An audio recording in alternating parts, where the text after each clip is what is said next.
Estamos dando início ao primeiro painel, com o tema de fator de transformação, segurança pública e qualidade de vida. Sem demérito dos outros temas, eu acho que esse tema é o mais importante de todos, porque é a linha final, é o que a gente espera de um bom projeto de iluminação, é o impacto na segurança pública e o impacto na qualidade de vida das pessoas. O ano passado, em março do ano passado, nós fizemos uma missão da Abrase ao município de São José dos Campos, que foi a primeira cidade certificada como cidade inteligente do país, e eu ouvi de um secretário responsável pelo projeto de que o foco é o cidadão. Os projetos de cidade inteligente, de PPP, têm que ter esse foco, e é por isso que eu estou colocando esse tema aqui como um dos mais relevantes do fórum. É um privilégio para mim estar conduzindo esse painel, e é uma responsabilidade para nós aqui, porque nós estamos tratando da linha final, né, do resultado final, do que se espera dos projetos. Eu vou começar aqui na ordem, até porque é a única mulher na mesa, com a doutora Rejane Relva Romano, que vai tratar aqui do subtema do painel, que é aproveitamento e valorização do espaço urbano. Já a doutora é diretora de Cidade Inteligente do Smart Campus Facem, em Sorocaba, não é isso? E já lhe agradeço aqui a presença e está com a palavra. Muito obrigada, bom dia a todos. Se puder colocar minha apresentação aí, por favor. Eu vou falar um pouquinho sobre a aplicação prática de tudo isso. Nos últimos 10 anos, a Facens construiu uma cidade inteligente dentro do campus. E, a partir desta cidade inteligente, nós aprendemos e conseguimos colocar isso na prática em várias cidades do Brasil e até fora dele. Só esperando um pouquinho. Bom, vamos lá. Não está passando. O conteúdo dele não está... Eu acho que tem que ser... Não, é que está tudo em branco. Ó. Vamos de novo lá, vamos ver se eles conseguiram baixar. Tem bastante vídeo aí, fotos. Nós estamos já com um MBA de Gestão e Inovação em Cidades Inteligentes. Nós temos muito foco no ser humano, obviamente, por sermos da área de educação. Felizmente, parece que o conteúdo não está inteiro, mas tudo bem. Nós trabalhamos lá em 9 eixos, esses são os principais. Então, nós temos educação, cultura e artes, educação, energia. Trabalhamos também fortemente... a apresentação, infelizmente, não está inteira. O arquivo está corrompido, eu peço desculpas por interromper. Estamos tentando resolver, é um problema técnico. Que pena. Aproveito para corrigir. Smart Campus Facens. Obrigado. Depois editamos. Tá bom. Eu vou esperar um pouquinho, então, para eles colocarem a apresentação correta. Eu acho que era bom começar, então, com outra pessoa, enquanto eles ajustam lá a parte técnica. Então, na ordem, eu vou passar a palavra ao doutor Fábio Prieto, que eu disse ao senhor lá fora que o senhor estava sendo cortejado desde do primeiro fórum em 2023, que foi uma lembrança e uma indicação do nosso sócio no fórum, Leôncio Cardoso, diretor da Bilux, e finalmente conseguimos trazê-lo. E o senhor vai tratar aqui do tema de qualidade, de segurança pública, e o subtema aumento de percepção de segurança através da iluminação pública. Então, passo a palavra aqui ao secretário de Justiça do Governo do Estado de São Paulo, doutor Fábio Prieto. Bom dia a todos, cumprimento os integrantes da mesa. Quero fazer uma saudação especial aqui ao Marcos Gerson, que é o presidente do IPEM, do Instituto de Pesos e Medidas do Estado de São Paulo, meu colega de secretaria. Bom, eu acho que tem algumas razões para receber um convite com uma mesa tão qualificada como essa. A primeira é a minha experiência com a área e o desenvolvimento do setor elétrico em si. Eu vi, quando integrante aqui do Tribunal Federal de São Paulo, quando desembargador aqui do Tribunal Federal, eu por acaso, julguei várias ações, inclusive contra as privatizações do setor elétrico. Julguei, por exemplo, a ação que o Ministério Público Federal entrou contra o financiamento que o BNDES fez na compra da Eletropaulo, e nessas ações a gente via todo o planejamento, todo o escopo aonde se queria chegar com isso, abrindo essa chave. Obviamente, indeferia a petição inicial, que não fazia o menor sentido. Aliás, todas essas ações de privatizações, é bom que os senhores saibam, da década de 90 para cá, nunca uma delas foi julgada procedente. Elas servem para causar um mal imenso ao Brasil, porque o processo mais violento de privatização do mundo foi o russo. Na Rússia, quando eles privatizaram, depois do fim do comunismo, eles fizeram lá um projeto de privatização que foi um verdadeiro projeto de privatização. Eles mataram mais de 200 pessoas durante o projeto de privatização, inclusive investidores estrangeiros. E depois o projeto que a gente tem uma carga de violência, não uma carga de violência, teve violência física, inclusive, que chegaram a agredir investidores estrangeiros aqui na entrada da Bolsa, é o brasileiro, em que a justiça brasileira prestou um grande serviço, e presta ainda um grande serviço, porque promove esse espalhafato todo, são ações sem nenhum fundamento, contra o Brasil, contra o setor elétrico, contra os vários setores do Brasil. São ações sem nenhum fundamento, mas que afugentam investidores para o setor de vocês e para outros setores, causam um prejuízo imenso. Já está mais do que na hora de um governador, de um presidente da República, entrar com ações contra alguns juízes e alguns procuradores da República e responsabilizá-los pessoalmente pelos danos, que são danos de bilhões que eles causam ao Brasil. Isso é um problema que o Brasil precisa resolver urgentemente. Não é? Nenhuma ação de privatização que os senhores viram, seja no setor elétrico de vocês ou em qualquer outro, nenhuma, nunca uma ação contra uma privatização no Brasil foi julgada procedente no Brasil. Nunca. Mas todas elas causam um prejuízo imenso ao setor, inclusive ao setor de vocês, ao setor elétrico. Não é? Então, eu tive a oportunidade de conhecer, lendo as ações que são muito volumosas e vêm sempre com todo o planejamento do desenvolvimento do setor elétrico, o que se pretendia fazer com as privatizações, etc. E depois tive experiência como promotor de justiça aqui no Estado de São Paulo, fui juiz federal criminal há muitos anos aqui em São Paulo, fui presidente da turma de Direito Penal aqui, o Tribunal Federal aqui na Paulista pega o Estado de São Paulo e o Estado do Mato Grosso do Sul. É uma experiência singular, porque a gente opera com crimes internacionais, tendo o maior aeroporto da América Latina aqui em São Paulo, tendo o maior porto da América Latina, que os senhores estão vendo o que está acontecendo com a negligência do Estado, a gravidade da situação que nós chegamos aqui. Estamos instalando aqui, estamos disputando, é bom que saibam todos disso, nós estamos disputando em criar um novo Rio de Janeiro dentro de São Paulo. É disso que se trata.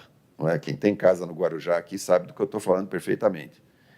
E, enfim, tive essa experiência como presidente aqui da seção de Direito Penal do Tribunal. Pegamos o Mato Grosso do Sul, onde nós temos a maior fronteira seca. Não é? Temos uma estrada construída em cima da fronteira. Os caminhões carregados de cocaína têm todo conforto para andar, e os carros em cima de uma estrada na fronteira. Somos se não o maior, dependendo da época da análise dos governos estrangeiros, o maior exportador de cocaína para a Europa e para os Estados Unidos. E agora estou no governo do Estado de São Paulo, muito ciente da importância da função que vocês têm.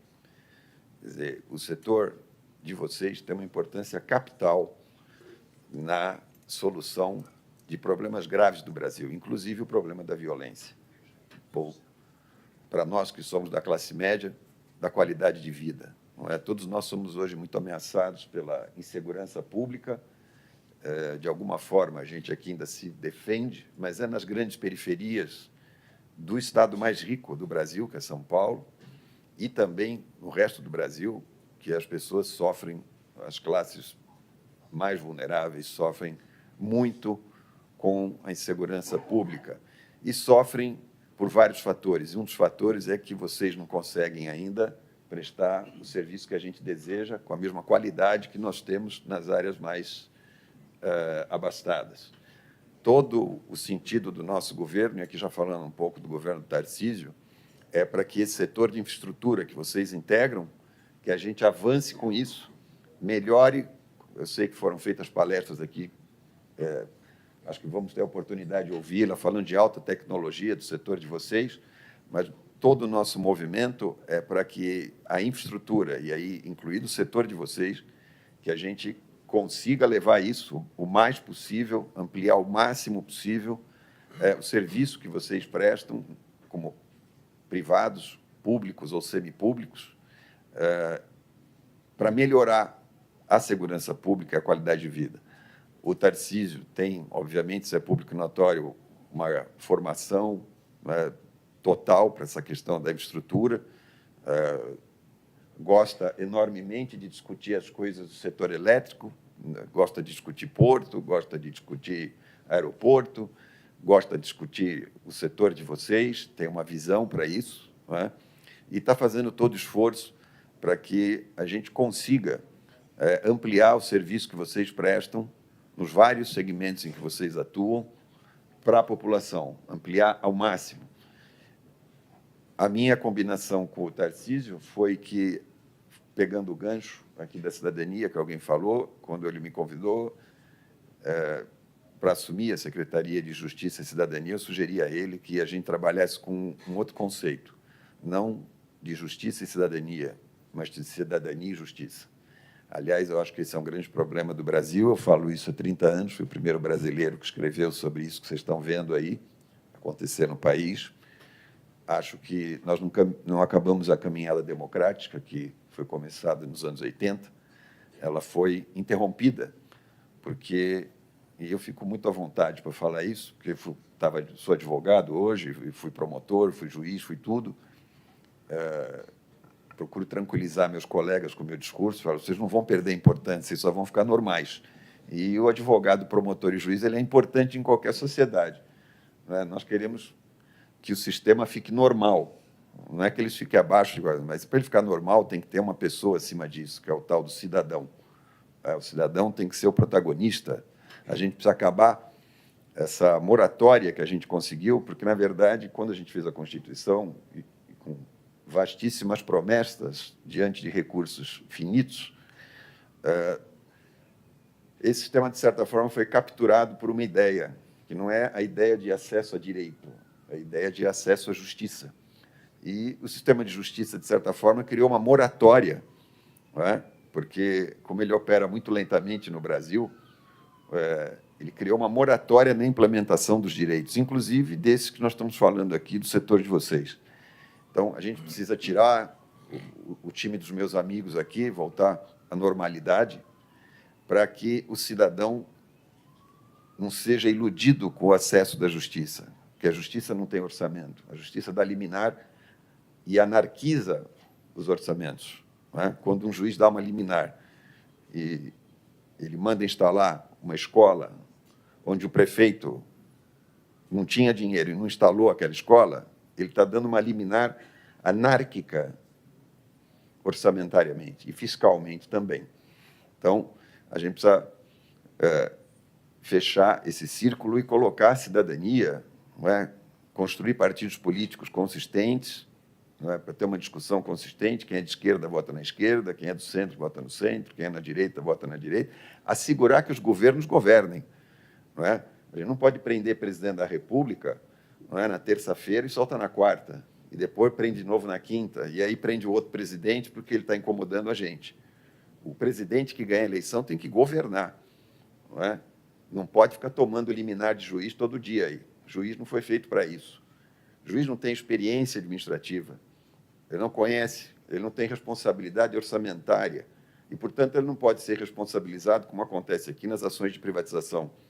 Não é que ele dá uma liminar, impede um grupo que ganhou, por exemplo, uma privatização no Brasil, causa um dano imenso à imagem do país, não é? Causa um dano econômico, porque isso repercute na insegurança jurídica que o Brasil tem, e é visto, e com toda razão.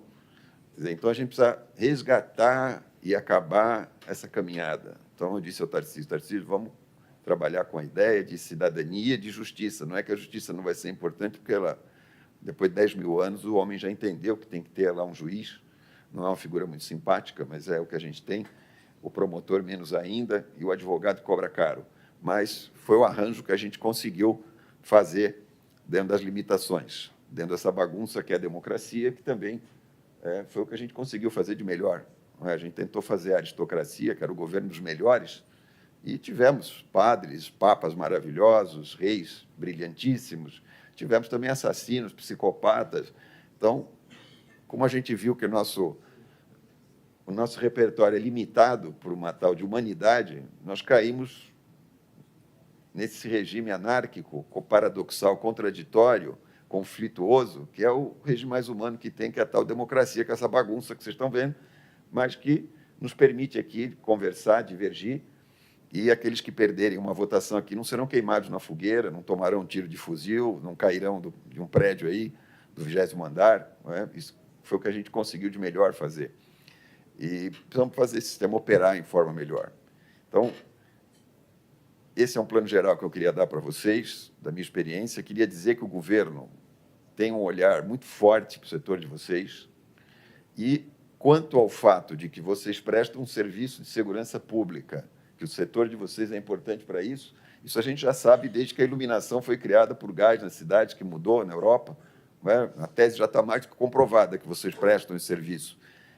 Vocês não precisam afirmar isso, se legitimar, porque essa tese está legitimada pela história, não é? Vocês estão avalizados pela história. Então, o que a gente precisa fazer é ampliar essa malha com a tecnologia que vocês têm, com cidades inteligentes, com planos de expansão, enfim, com todo um repertório que vocês têm, que a gente precisa otimizar e oferecer à população do modo mais econômico possível, com a melhor tecnologia, com o melhor planejamento.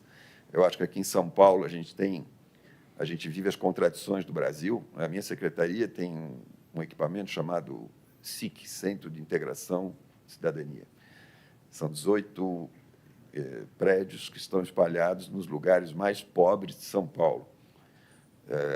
São lugares muito diferentes desse mundo aqui. A gente entra no carro aqui, anda 30, 40 quilômetros na pobreza, vai para a miséria, vai para o total desamparo. Quer dizer, isso também é São Paulo. A gente precisa chegar lá, precisa ter eficiência nisso, precisa fazer do modo mais econômico, precisa saber quem vai financiar. Não pode ter um modelo regulatório tumultuado, que o Judiciário hoje, o Ministério Público, intervém a todo momento. Eles não conhecem esse assunto. Não é? Cansei de participei de vários julgamentos sobre isso, promotor entrando com ação para baixar a tarifa. Não é? Eu falei, mas o que você sabe da tarifa? Você leu o plano de negócios, ou do governo, ou da concessionária? Nunca leu nada. Quer dizer, ele tomou um depoimento de 2 pessoas que queriam diminuir o valor da tarifa. Bom, mas isso eu também quero, todo mundo quer. Como é que vai fazer? Você vai dar liminar para todo mundo? Então, esse regime tumultuário de regulação, no qual se inclui o Judiciário e o Ministério Público, especialmente, não é? O Ministério Público tem um poder que só tem no Brasil. Então, a gente precisa refletir sobre isso. Isso tem muito a ver com a operação da infraestrutura do Brasil. Nós importamos potássio de uma tribo canadense e pagamos em dólar para a tribo canadense. E temos uma mina de potássio aqui que o Ministério Público entra com a ação dizendo que tem que proteger o índio brasileiro morrendo de doença de barriga, as crianças morrendo, e impede que a gente explore a mina aqui. Quer dizer, isso precisa ser objeto de uma reflexão nossa. Não é? Que autoridade que tem um procurador da República para fazer isso? Que autoridade que um juiz federal tem para fazer isso? Quer dizer, esse modelo regulatório, que tem uma grande influência no setor de vocês também, e toda a infraestrutura do Brasil, ele precisa ser revisto. Nós não podemos continuar fazendo isso. A gente precisa racionalizar para que vocês tenham mais liberdade de atuação, o que não implica dizer que terão menos responsabilidade, ao contrário, vão ser mais cobrados para que sejam mais econômicos, mais eficientes, etc. Mas você, para cobrar, tem que ter um regime eficiente também. E a anarquia não é eficiente. Então, a gente precisa remodelar isso para que vocês, que não precisam provar mais nada para ninguém, porque ninguém discute que a iluminação pública é um fator de segurança pública e é um fator de qualidade de vida, para que vocês desempenhem a atividade que lhes cabe no setor privado, no setor público e colaborem com o desenvolvimento do Brasil. Eu sei que não é momento para se estender, só queria dar essa mensagem pessoal minha, da minha experiência, de onde o governo quer chegar e porque nós achamos que vocês são importantes, basicamente é isso, e que nós queremos que o sistema funcione melhor. Essa é a minha participação, pela qual agradeço muito o convite e espero que vocês tenham sucesso na atividade de vocês para o bem do país.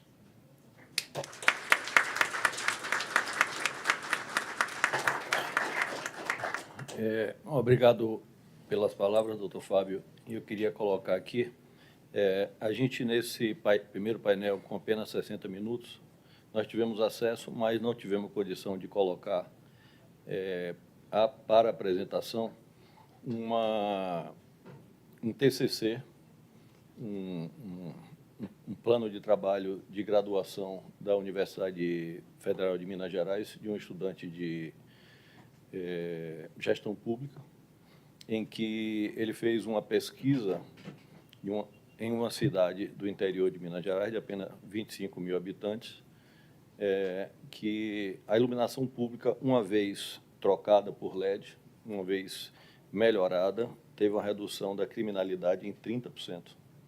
Isso é fato, é real. Infelizmente, era o tempo que a gente precisava aqui para apresentar, mas esse fator de transformação é isso que nos move e tem que mover os gestores municipais, porque o foco é o cidadão, de transformar a cidade em uma cidade segura, em uma cidade que as pessoas vá à rua e frequente praças e parques e pistas de Cooper e outros logadouros públicos. Então, eu lhe agradeço muito as palavras e volto para a doutora Regiane, que já resolveu o problema técnico aí da apresentação dela.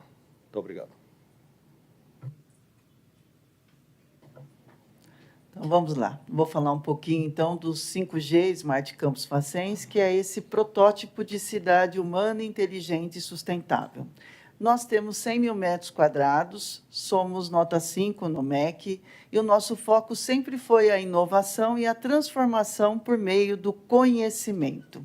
Nós temos ali na Facens um foco muito grande em concentrar soluções que possam atender a nossa comunidade interna e externa, e, por isso, transformamos a nossa faculdade num laboratório vivo de cidades humanas, inteligentes e sustentáveis. Como eu dizia, nós trabalhamos em 9 eixos. Esses 9 eixos são energia, que é o nosso assunto de hoje, meio ambiente, mobilidade, segurança, educação, cultura e artes, indústria e negócios, urbanização, governança, e nós fazemos toda a integração via tecnologia da informação e comunicação. Nós temos ali o 5G operando desde 2020, fomos os primeiros a receber a tecnologia e, desde então, estamos fazendo projetos que realmente melhorem a qualidade de vida das pessoas. Tudo que nós fazemos está suportado pelos 17 Objetivos de Desenvolvimento Sustentáveis da ONU, somos signatários no Pacto Global e focamos muito no conceito do ESG, Environment, Social and Governance. Somos um ecossistema de inovação, aberto a todos. Então, todos que estão aqui estão convidados e convocados a usarem o nosso ambiente para prototipar, testar e trazer para a sociedade soluções melhores e mais eficazes. Temos ali um laboratório de indústria 4.0, onde a tecnologia foi amplamente utilizada na parte de iluminação, também por conta das câmeras e da visão computacional. Trabalhamos fortemente nessa parte de prototipação. Fomos os primeiros a trazer o Fab Lab para o interior do Brasil e hoje temos isso dentro de um shopping disponível para todas as crianças e jovens para aprenderem também.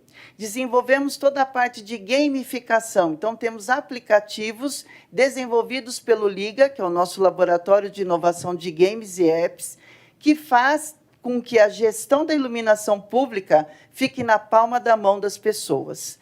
Estamos trabalhando também fortemente na parte de inteligência artificial, inclusive aplicada à iluminação pública. Temos esse carro autônomo que foi desenvolvido dentro do nosso campus, já está rodando em empresas do Brasil e do mundo. Participamos também do Plano Nacional de IoT e estamos dentro das 4 áreas prioritárias com projetos na área de inteligência artificial. Temos um centro integrado de cidades e ali nós observamos como que a iluminação pode ser aplicada utilizando-se a ferramenta BIM, Building Information Modeling Systems. Também trabalhamos muito com esta parte toda social. Então, nós temos o LIS, que é o Laboratório de Inovação Social. Em cima disso, nós criamos um MBA de Gestão e Inovação em Cidades Inteligentes e tivemos a grata oportunidade de visitarmos a cidade de Lleida e verificarmos toda a iluminação pública que foi implementada na Europa e entendermos quais eram os impactos no contexto urbano.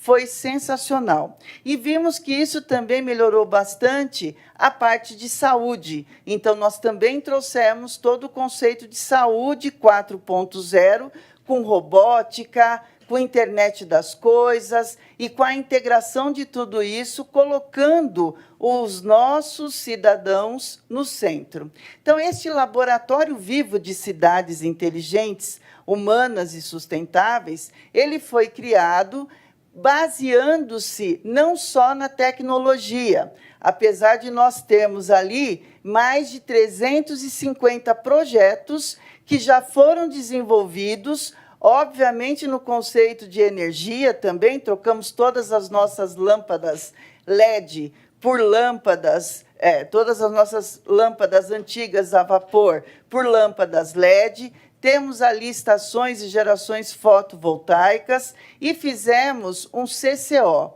um Centro de Controle Operacional dentro do campus. Esse controle ele é conduzido hoje por várias pessoas, e eu queria destacar que este vídeo que os senhores estão vendo foi feito por um autista, que uma cidade humana inteligente, ela precisa ser inclusiva, e a iluminação tem um grande impacto nisso para os autistas. Então, aqui, como os senhores podem ver, nós fazemos toda a telemetria do campus, colocamos a iluminação pública, fazemos a telegestão da iluminação pública, controlamos água, controlamos os nossos resíduos, que vão desde os nossos lixos orgânicos a bitucas de cigarro. Fazemos uma série de projetos sociais que são estendidos e são extremamente ligados à segurança. Nós também temos ali uma parceria muito grande com as empresas que controlam e que criam soluções inovadoras para cidades inteligentes. Então, na exposição aqui, temos parceiros também que estão trabalhando conosco. Isso nos permitiu levar Sorocaba a ser reconhecida como uma Fab City. O que é uma Fab City? É uma cidade que age com pensamento local, pensando de forma global. Então, a iluminação pública é uma das instituições que tem lá dentro. Por exemplo, transformamos Sorocaba nessa Fab City e criamos a política de cidades inteligentes e o conceito de sandbox de Sorocaba, colocando a cidade inteira como um ambiente de prototipação. Ou seja, o que fizemos dentro do campus, levamos para fora do campus e estendemos isso para toda a cidade e a região metropolitana de Sorocaba.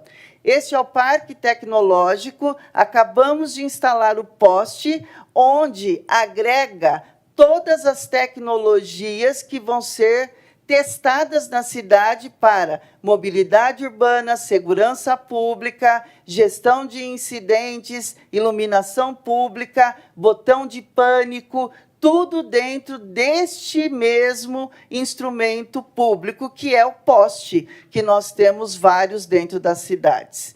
Saímos do nosso habitat natural de Sorocaba e acabamos chegando a outras cidades, como é o caso da Vila Velha. Então, nós temos ali em Vila Velha o consórcio que foi citado aqui pelo senhor Pedro, muito obrigada por ter nos citados. A Splice, ela é a responsável por esse consórcio. Conseguimos ter, com toda a troca das lâmpadas, 63% da redução da carga e 89% de aprovação pelos munícipes. Além disso, nós instalamos 37.537 luminárias, que tem todo o potencial para fazer a descoberta de lâmpadas queimadas, luminárias piscantes, os gateways que estiverem fora do ar, a luminária que está fora do ar, a luminária que está acesa durante o dia, e nesses mesmos instrumentos colocamos ali câmeras que também participam da muralha eletrônica, principalmente nas outras cidades que nós estamos trabalhando, como é o caso de Albertina. Então, aqui são alguns exemplos de como é que ficou a iluminação, né, e o ambiente pós a instalação destas luminárias. Vejam a orla da praia, ficou lindíssima, e nós temos até um vídeo aqui que mostra bem como é que ficou após essas trocas de lâmpadas. Desde a troca de lâmpadas e manutenção até o monitoramento e atendimento das chamadas de urgência, utilizando modernas técnicas e equipamentos de ponta. Segurança, economia do dinheiro público, eficiência e muita inteligência na gestão da iluminação são os resultados desse trabalho. Smart Vila Velha. Depois desse trabalho, também fomos para a parte do CPGI, onde estão envolvidas 8 cidades, mais de 93 mil habitantes, com uma economia de simplesmente 67% dos custos de energia. E ali nós adotamos uma cidade, que é a cidade de Albertina, é uma cidade com 3.015 habitantes, então eu fico brincando lá na Facens, que eu sou a prefeita da Facenzópolis, que nós temos quase 5.000 habitantes e que a gente achou uma de 3.015 habitantes e ajudamos a transformar esta cidade, começando pela iluminação. Gerais, Albertina, uma cidade do futuro. A Smart CPGI, uma empresa do Grupo Splice, criou, junto ao governo da cidade, uma referência urbana em segurança, fluidez, inovação e tecnologia. Albertina é hoje um modelo de cidade inteligente. A iluminação pública é a infraestrutura principal que possibilita a implementação de cidades inteligentes. 505 luminárias são totalmente modernas e 100% telegeridas. Todos os pontos de iluminação pública estão conectados ao Centro de Controle Operacional. A muralha eletrônica faz o monitoramento de trânsito e de veículos 24 horas por dia. Câmeras de monitoramento Speed Dome 360 graus, que contam com captação e transmissão de imagens em tempo real, além de ter a inclusão do IVA, Intelligent Video Analytics, para detectar ocorrências. A estação meteorológica realiza medição climática e coleta de variáveis do clima. O AP, instalado em pontos estratégicos, fornece internet livre para a população em uma ampla área de cobertura. E toda a malha tecnológica é comandada por um único sistema. O Sistema Integrado Inteligente Splice é um dashboard de monitoramento e controle de dados. Telegestão de iluminação, câmeras de trânsito, estação meteorológica, tudo é controlado por ele. E a população pode e deve participar da gestão da sua cidade. permitindo a consulta de dados pelos cidadãos. A plataforma de análise de dados tecnológicos oferece velocidade, eficiência e melhor compreensão da cidade. Com o app Fala Aí, o munícipe abre chamados e relata ocorrências, utilizando georreferenciamento, além de acompanhar o andamento de solicitações. Um canal direto entre população e prefeitura. Albertina tornou-se eficiente na gestão pública e ágil nas decisões, oferecendo assim mais inovação e qualidade de vida para a sua população. O Smart CPGI, referência no conceito de cidades inteligentes, está pronto para tornar sua cidade também um modelo de segurança e tecnologia. Consórcio Smart CPGI Município de Albertina, uma parceria para o futuro. Então, vejam que o que a gente fez dentro de um campo universitário foi estendido para fora dele, levando conhecimento a serviço da população. Com isso, nós entendemos que, com todos esses centros de inovações da Facens, mais o centro de referência reconhecido pelo Ministério da Ciência e Tecnologia como uma referência da aplicação de soluções de internet das coisas para a humanização, mais o nosso 5G, nós estamos levando para todos os nossos alunos e a comunidade uma educação 4.0, que é o nosso objetivo, que é transformar o mundo por meio da educação. Eu agradeço muitíssimo a oportunidade de colocar um pouco do que nós estamos fazendo e convido a todos que estão aqui, que queiram testar em um ambiente controlado e depois escalar essas soluções fora dele, para que participe conosco do Smart Campus Facens. Muito obrigada.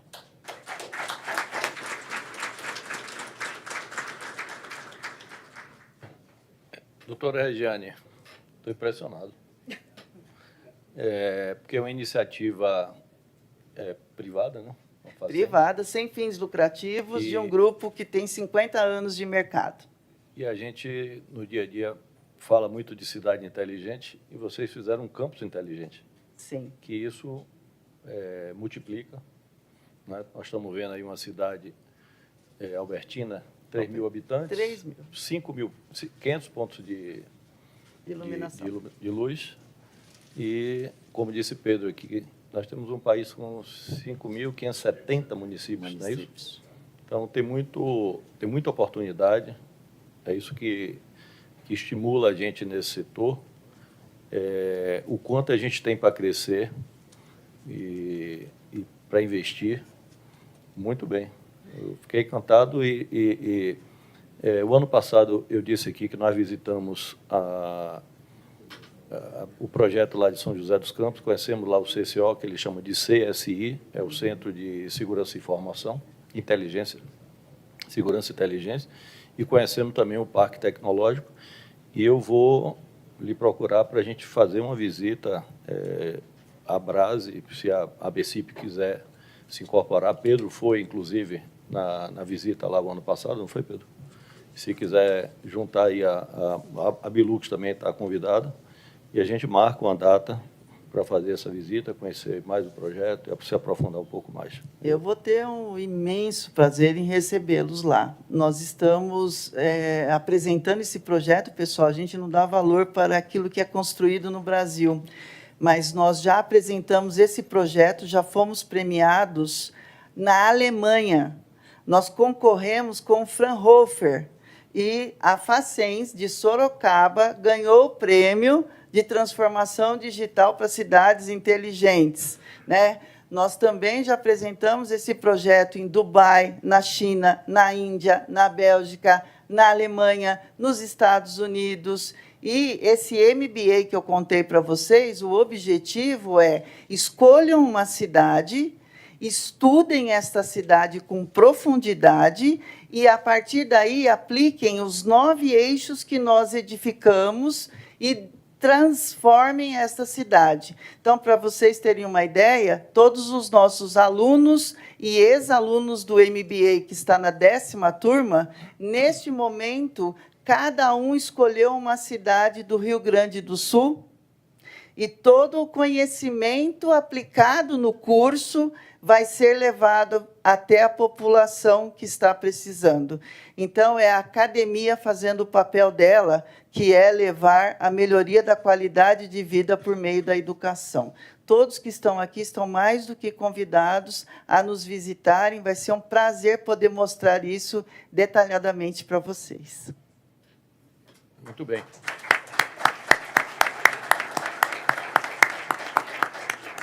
O projeto é tão bonito que teve bis, né? Você viu? Bom, muito obrigado e parabéns, doutora Regiane.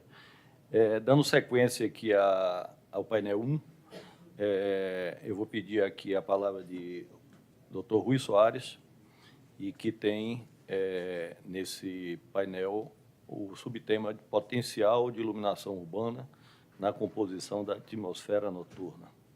Com a palavra, doutor Rui Soares. Muito obrigado.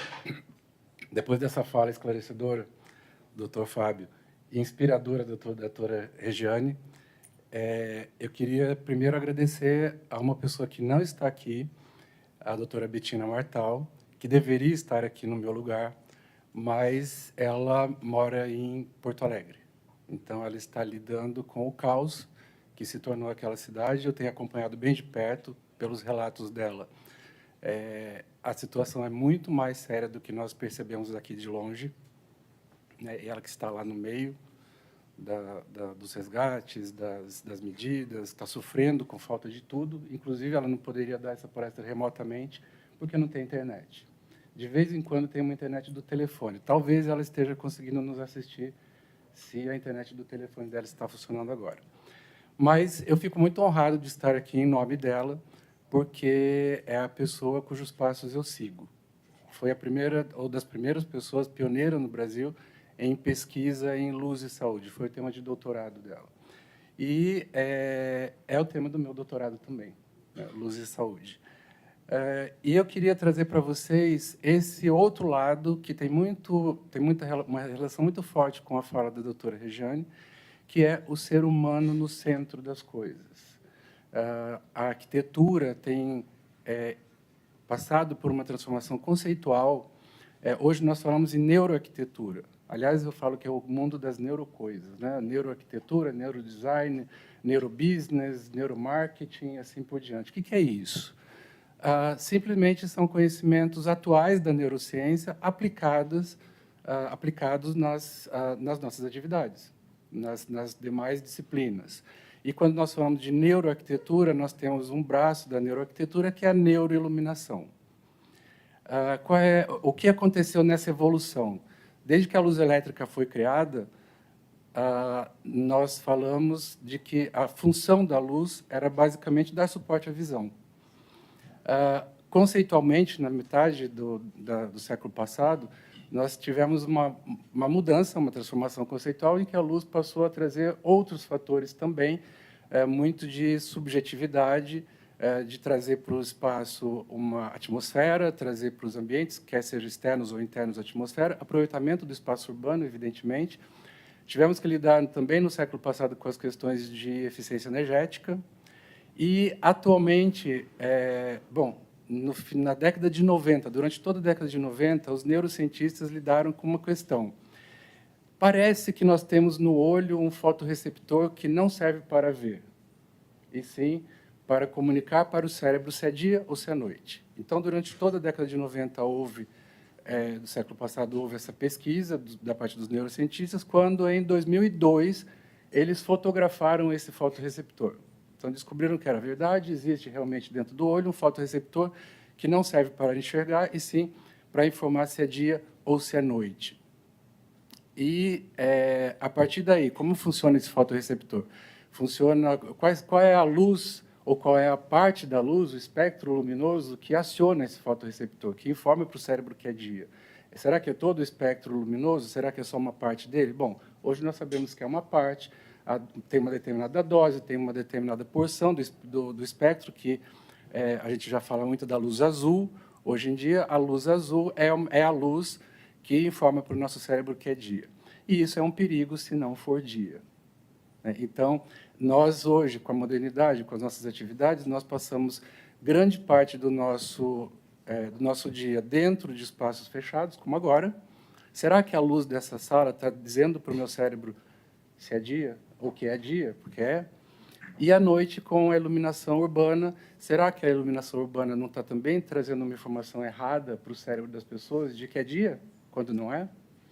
Então, essa exposição irregular à luz, nós temos um arcabouço gigante de estudos que comprova que essa luz é nociva, essa luz faz mal.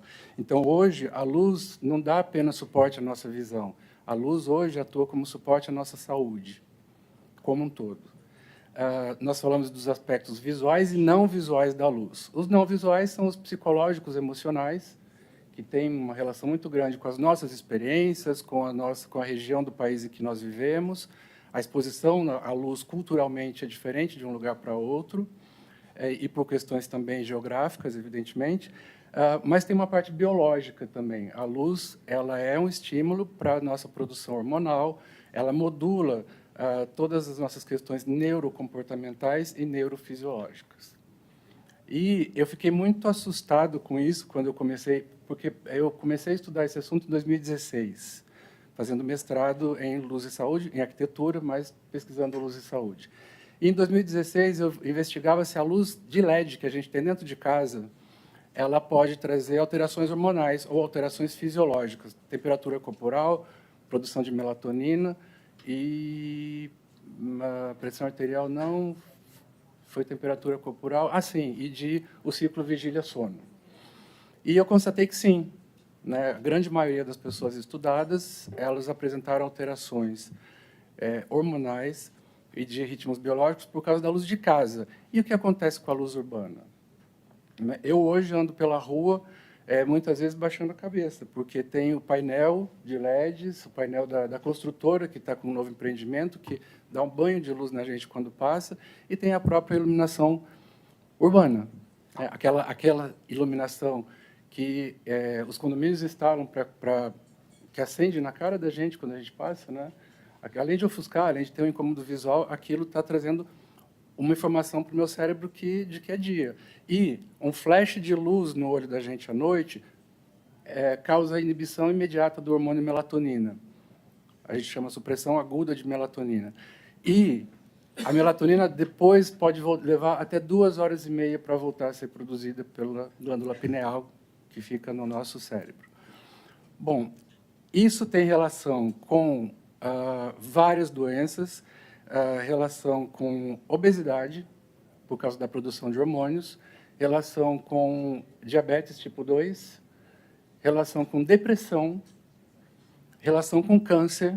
Né? Tem uma professora minha da Faculdade de Saúde Pública da USP, doutora Cláudia Moreno, que foi convidada pela Organização Mundial da Saúde para participar de um grupo que investigava se a luz noturna é cancerígena ou pode contribuir para câncer.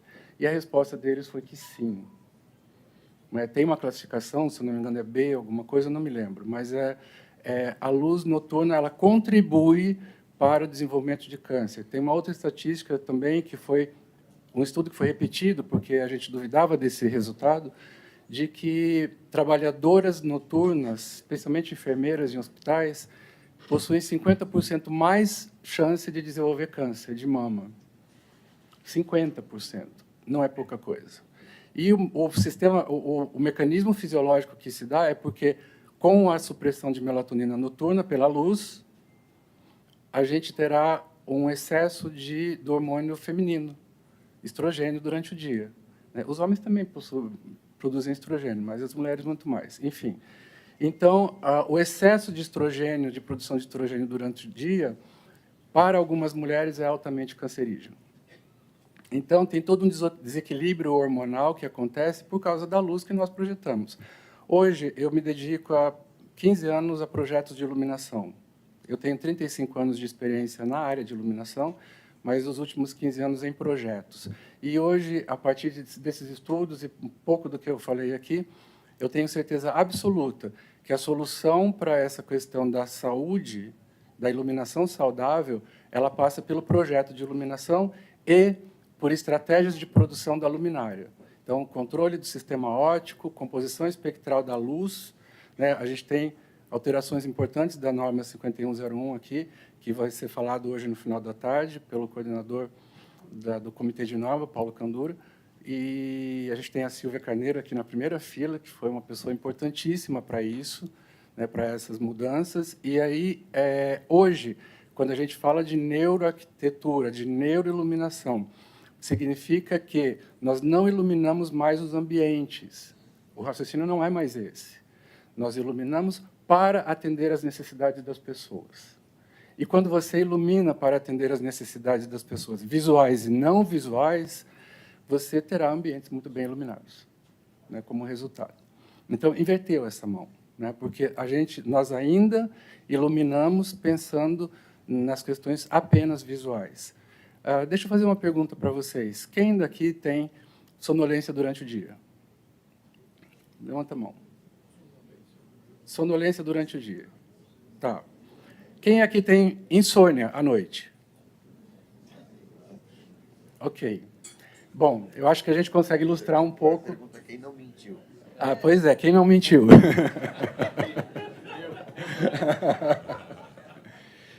Então, a questão muito disso tem relação com a luz. Quando a gente fala a doutora Regiane falou também dos neuroatípicos, nós estamos voltando muito a atenção para os neuroatípicos hoje em dia.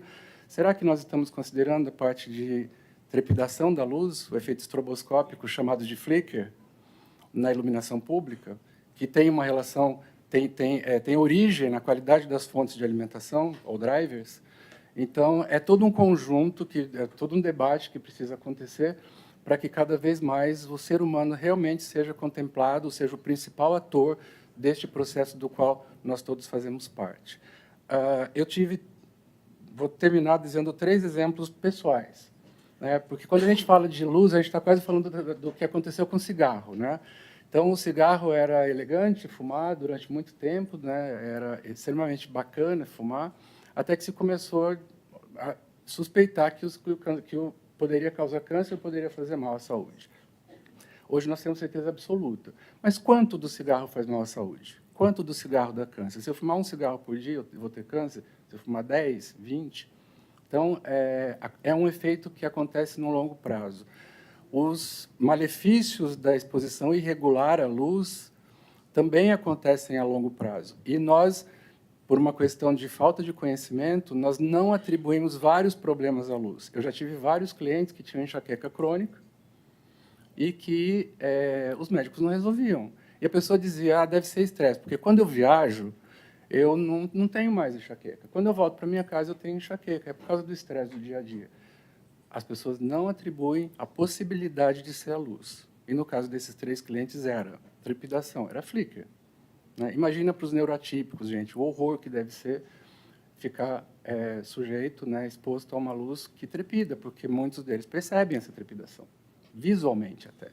Um incômodo absurdo. O neuroatípico, especialmente o autista, ele precisa de menos estímulos. E o flicker é um estímulo insuportável para essas pessoas.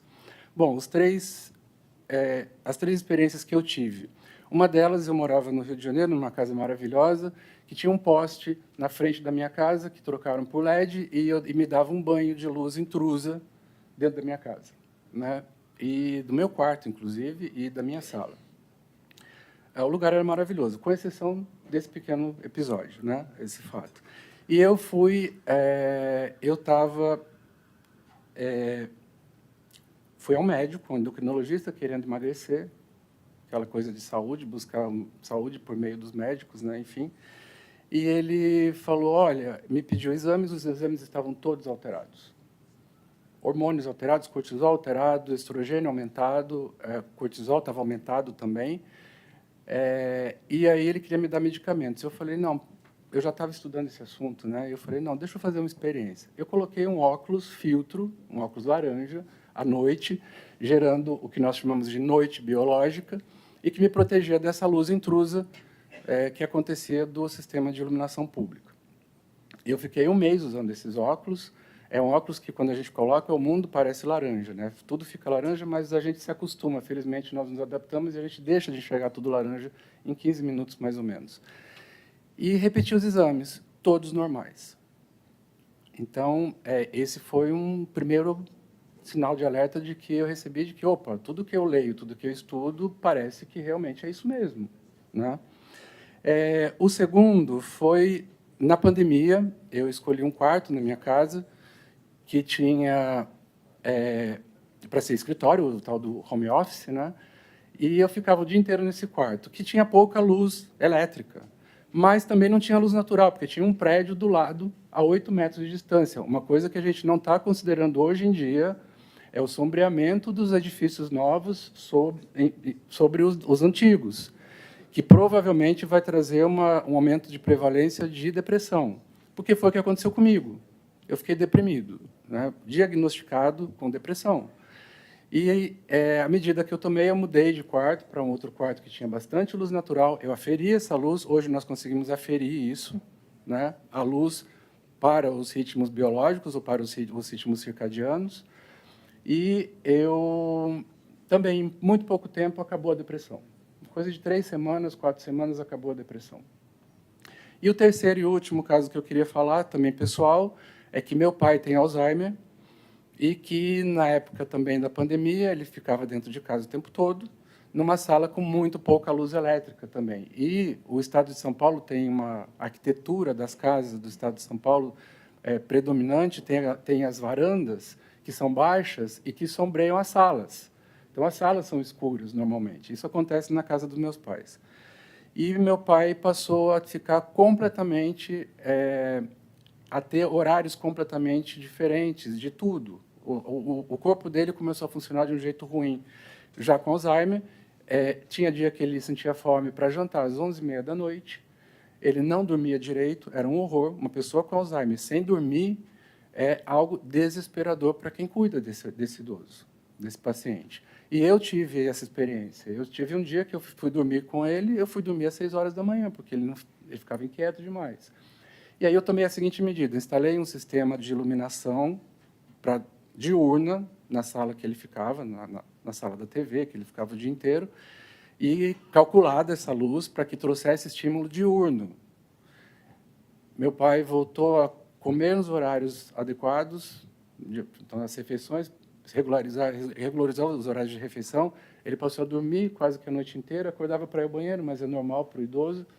Ele passou a ter qualidade de vida, e ele passou a proporcionar a todos em volta, né, todo mundo que convive com ele, também uma melhoria de qualidade de vida. Então, é claro que a gente não está falando de melhorar a condição de Alzheimer, mas meu pai passou a ter os horários regulares, né? Então, esses 3 episódios que aconteceram pessoalmente comigo realmente me deixaram muito feliz de que eu estou no caminho certo. Quando nós falamos de iluminação hoje, que contempla os aspectos visuais e não visuais, nós estamos falando, segundo a Comissão Internacional de Iluminação, de iluminação integrativa, né? Hoje a gente fala de medicina integrativa também, né? E tratamentos integrativos, etc. A iluminação integrativa foi um termo cunhado pela Comissão Internacional de Iluminação em 2018. Antes de se falar de medicina integrativa, já existia a iluminação integrativa. E o que eu queria, então, finalizar trazendo para vocês é que não é apenas a luminária que resolve a questão da iluminação saudável. A luminária é um dos fatores extremamente importante, tanto do ponto de vista de sistemas ópticos, quanto do ponto de vista da qualidade das fontes de alimentação e do espectro da luz, né, que é, como a gente já falou, vocês vão ver de tarde, uma das alterações da norma 5101. Mas precisa ter um projeto, porque não basta nós termos uma boa luminária, nós temos um excelente espectro de luz, se a gente não tiver um projeto que calcule o ângulo de incidência da luz nas pessoas. Quer dizer, podemos ter toda a questão de segurança pública com os sistemas de iluminação, podemos ter a apropriação do espaço público também com a iluminação à noite, mas precisamos fazer com que essa luz noturna não traga uma informação errada para o cérebro das pessoas. E são essas as estratégias que envolvem projeto, que envolvem todos esses players, né? E aí eu estou defendendo, evidentemente, a minha classe de projetistas de iluminação. Precisamos trabalhar juntos, né? Essa sinergia é extremamente importante para termos um resultado que traga mais, como diz o nosso tema de hoje, qualidade de vida para os nossos usuários. Muito obrigado.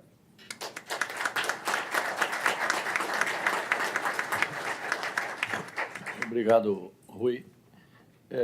Eu vou usar uma expressão popular. Eu estou de alma lavada com esse painel. Excelentes apresentações. Esse é um tema que nunca... Você falou de casos particulares aí. Eu durmo mais cedo do que minha esposa, e minha esposa fica assistindo TV. Então, essa luz... Agora vai ter regra. Vai ter regra. Televisão... Me dá licença, por favor. Me dá licença. Diga aí a situação pessoal e particular. Boa tarde a todos. Eu sou cego, não sou surdo. Boa tarde. Boa tarde. O que o senhor defendeu ali na questão da neuro, e o senhor também com a sua esposa na TV, das regras. Eu tenho um problema hereditário, progressivo e não tem cura. Isso não estava no roteiro, hein, gente? Eu vim aqui cair de paraquedas aqui agora. E eu tenho um problema hereditário progressivo na retina, na gelatina da retina, que sai um nervo óptico para o cerebelo. Era raro antigamente. Pô, que danado, tudo para mim tem que ser especial. Era especial na época, não é mais. E eu tentei me preparar para poder passar minha mensagem aqui para os senhores. Nós estamos só no início. O ser humano vem se degenerando e o ambiente influencia. No final da minha retina, que ainda faz parte da retina, uma gelatina que sai o nervo óptico, perdendo o pigmento vermelho, chamado retinose pigmentar. A influência da luz que o doutor falou ali, da iluminação, você pega um cinema comercial, tem luzes e luzes. A Bilux, maravilhosa, essa entidade deve ter um laboratório maravilhoso. Luzes especiais que tem reloginho, elas são caras, para chegar perto da luz natural. Porque o estudo da academia do doutor ali tem uma pertinência tamanha, esse fórum aqui tem uma grande tendência a se estender e cuidar do ser humano. A luz é vida. E eu afirmo para os senhores, prestar bem atenção que o ambiente influencia, de como a gente pode realmente se integrar, essa verdadeira referência, como iniciou o colega da Bilux, a referência da luz natural. Muito obrigado a todos e desculpa.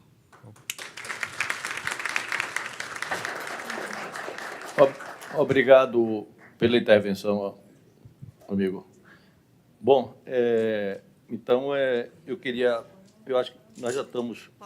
Silvia, Eu queria até incluir aqui a fala da doutora Regina Peckelman, e eu acho que é muito importante o que a doutora Regina Marcos fala, que é a questão da iluminação artificial, que ela não faz mal só para o ser humano, é para toda a vida na Terra, né? Então, somos todos mediados pelos esses ritmos circadianos de claro e escuro, e a luz artificial afeta todo o meio ambiente, né? Toda a biodiversidade da Terra.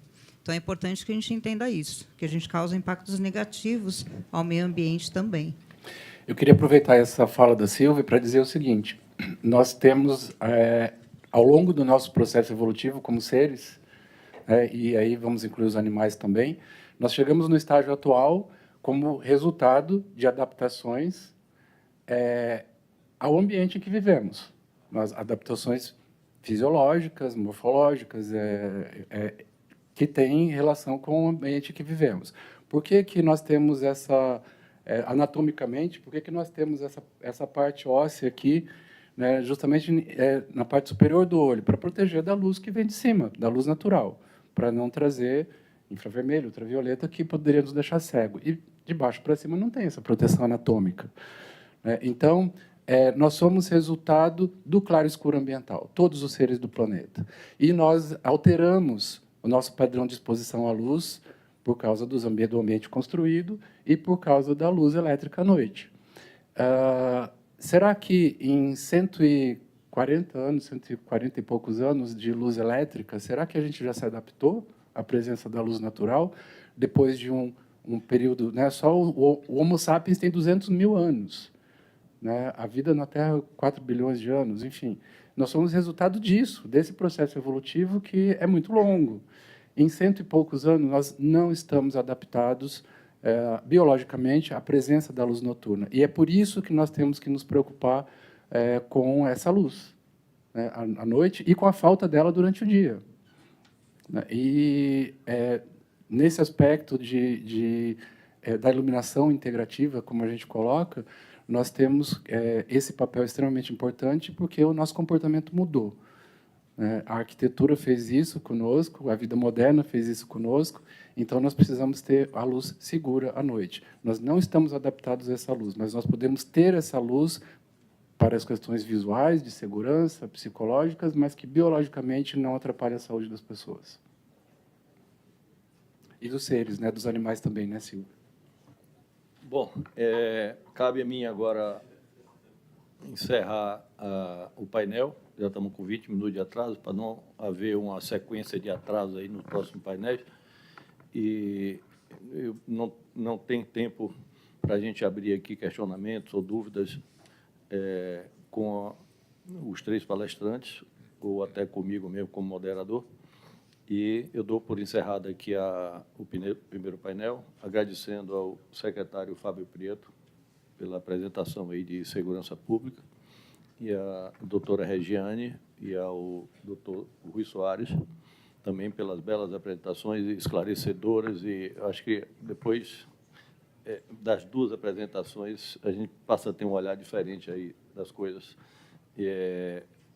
O nosso fórum está sendo também online.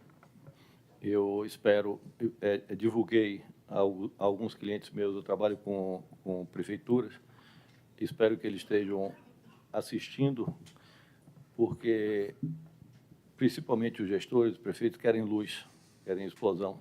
Você citou 3 casos aí, Rui, eu tenho casos inúmeros aqui, de gestores, a gente fazer de uma forma bastante técnica, usando o software de Alux, e a gente ter que majorar em 25% a 30%, às vezes até mais, a luminosidade, né? Porque eu quero luz. Então, recentemente, uma ponte que o de Alux estava 100 watts, a luminária de LED, e nós botamos 200. Ele queria luz. Então, é muito esclarecedor aí a palestra de vocês. Eu agradeço. E vamos ao segundo painel. Muito bem.